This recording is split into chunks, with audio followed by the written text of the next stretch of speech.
मैंने दिया है उसको लगातार न्यूज़ मीडिया में तोड़ मरोड़ के परोसा गया और उसमें भी राजनीति करने की कोशिश की।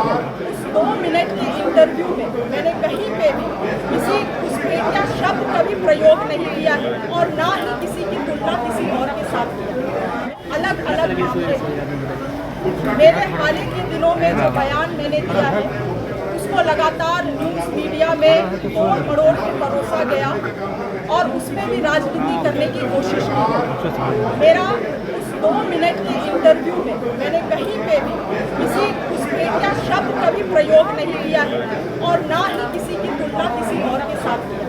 मैं आज भी अपने बयान में अडिग हूँ कि झारखंड में, पूरे झारखंड में डेमोग्राफी चेंज हुआ है और विशेष रूप से हम रांची कैपिटल से, रांची राजधानी से उस चर्चा का, बहस का शुरुआत करना चाहते हैं कि किस तरह से यहाँ पे रांची का पॉपुलेशन क्या हुआ करता था और लगातार बाहर से लोगों का, बाहर राज्य से लोगों का जो आवागमन हुआ और यहाँ के लोग जो यहाँ, क्योंकि 5वीं अनुसूची राज CNT-SPD कानून तब भी यहाँ के सभी कानून को ताक में रखते हुए आदिवासियों का जमीन लूटा गया है, बड़े बड़े मॉल्स बनाए गए हैं, बड़े बड़े अपार्टमेंट्स खड़ा किए गए हैं और आज जिसमें वो जो लोग बाहर से आके उस अपार्टमेंट्स में रह रहे हैं या यहाँ पे बसे हैं आदिवासियों की जमीन को खरीद के, उनको 1985 के गैजेट नोटिफिकेशन लागू करते हुए रघुवर दास की सरकार ने उन सभी को स्थानीय निवासी घोषित करने का काम किया। अब मैं ये सोच रही थी कि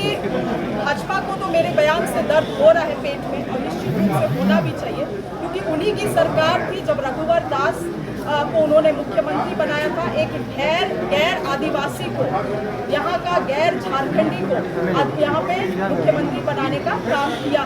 मगर कुछ ऐसे लोगों को भी पेट में दर्द होने लगा मेरे बयान से, तो ये साफ जाहिर हो रहा था कि वो वैसे लोग हैं जो यहाँ पे दो वोटर ID कार्ड बना के रहते हैं, यहाँ पे वोट देते हैं, झारखंड में बाहर राज्य जाते हैं वहाँ पे भी वोट देते हैं। वो लोग हैं जो 2 राशन कार्ड बना के रह रहे हैं, यहाँ पे भी राशन लेते हैं, उनका परिवार वहाँ दूसरे राज्य में भी राशन लेता है। तो क्या ये चिंता का विषय नहीं है कि झारखंड जिनके लिए बनाया गया वो लोग कहाँ जाएंगे, उनका अधिकार कहाँ जाएगा? और इसीलिए वैसे लोगों के पेट में दर्द हुआ है जिन्हें दोहरा लाभ या 3 लाभ अलग अलग राज्यों से लेने का काम कर रहे हैं। क्योंकि अगर जो झारखंड है, बहुत लोग ये भी बोल रहे थे कि बिहार अलग हुआ, झारखंड अलग हुआ बिहार से 2000 में, निश्चित रूप से बिहार से अलग हुआ। तो जब बिहार से झारखंड अलग हुआ तो आप और हम दोनों बिहारी, हम झारखंडी हुए।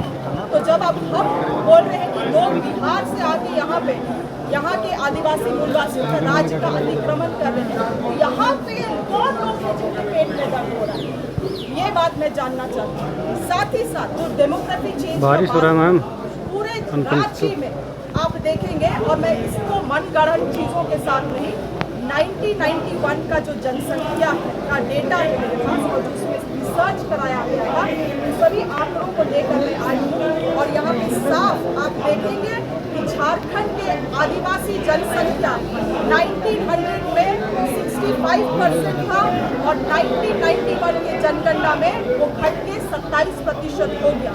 और इस रिसर्च के अनुसार अगर आप जाइएगा तो यहाँ पे ये भी कहता है कि जिन जिन प्रखंडों में गिरावट हुई है वो प्रखंड अधिकतर बिहार से सटे हुए प्रखंड है और साथ ही साथ वहाँ पे कोयला माइनिंग का काम होता है।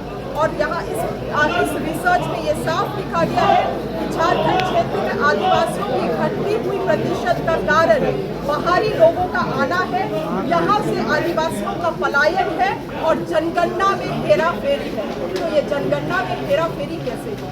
किन लोगों ने षड्यंत्र किया? बहुत सारी चीजें हैं, चर्चा विषय बनता है, बहस भी लंबा इसमें हो सकता है।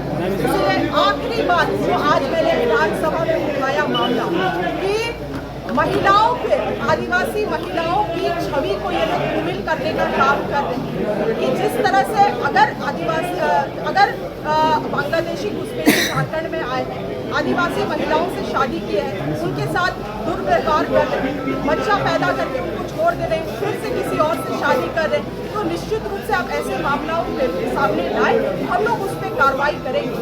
मगर आप पूरे देश भर में क्या आदिवासी महिलाओं का छवि गढ़ने का काम कर रहे हैं? आज देश भर में यही मैसेज जा रहा है कि अरे आदिवासी महिला सो इजी सो चीप। आपको झारखंड में जमीन चाहिए, आप झारखंड में जाइए, आदिवासी महिलाओं से शादी करिए, उनका जमीन आपको इजीली मिल जाएगा। यही नैरेटिव ये सेट कर रहे हैं। हम सभी आदिवासी महिला इससे आहत है और इस तरह से जनरलाइजेशन ना किया जाए।